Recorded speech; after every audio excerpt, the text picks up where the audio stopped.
നിനക്ക് ചായ വേണ്ടേ? കൊറേ നാളായി എനിക്ക് ഈ തീവണ്ടി ശബ്ദം താങ്ങാൻ പറ്റണില്ല അയ്യപ്പാ. ഞാൻ അതല്ല ഓർക്കുന്നത്. തൊട്ടു പുറകെ വണ്ടി എത്തുന്നത് വരെ താനത് അറിഞ്ഞില്ലെന്ന് പറയുന്ന അത്ഭുതം. അത് ശരി. എന്റെ പൊന്ന് ശങ്കര, തന്റെ ചെവിക്കേ കുഴപ്പം തുടങ്ങി. കണ്ണുകൂടെ അടിച്ചു പോവേ. മറ്റേ വണ്ടി വന്നപ്പോ ഞാൻ കുടിച്ചിട്ടില്ലായിരുന്നു. സത്യം. ഗേറ്റ് തുറന്ന സമയമായി.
ശങ്കര, ഇത് ഞാനാടാ, അമ്മാവൻ.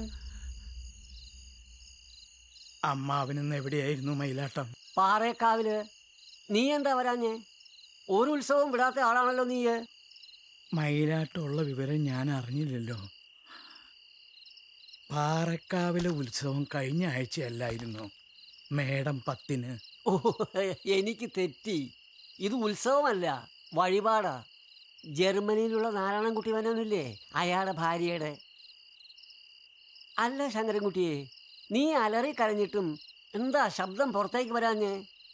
ശബ്ദം വന്നില്ലേ? ഇല്ല. നീ എന്തോ കൂത്ത് കാണിച്ചെന്നെ കളിയാക്കാണെന്നല്ലേ ഞാൻ ഓർത്തത്. ശബ്ദ ഇപ്പൊ നമ്മുടെ കുടുംബത്തിന്റെ പ്രശ്നം.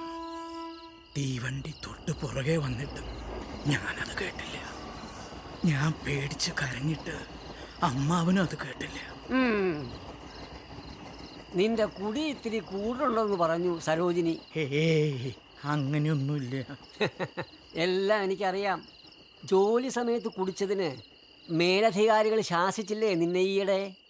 അതൊക്കെ സരോജിനി വെറുതെ അവളെ പറയണ്ട. കുടിച്ചിട്ട് നീ ഉണ്ടാക്കണ ബഹളങ്ങള് നാട്ടുകാർ പറഞ്ഞ് ഞാൻ അറിയണുണ്ട്. 2 കുഞ്ഞുങ്ങളുള്ളത് പറക്കം മുറ്റിയിട്ടില്ല എന്നുള്ള ഓർമ്മ വേണം ശങ്കര നിനക്ക്.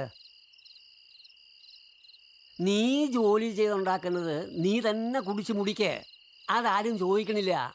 പക്ഷേ അവള് പശുവിനെ പോറ്റി ഉണ്ടാക്കുന്ന കാശും കൂടി നീ എടുത്തുകൊണ്ട് പോവാന്ന് പറഞ്ഞാ നില മറക്കരുത് ശങ്കര. എല്ലാം ആകാം, പക്ഷേ നിൽക്കാനൊരു തറയുണ്ട് എല്ലാവർക്കും.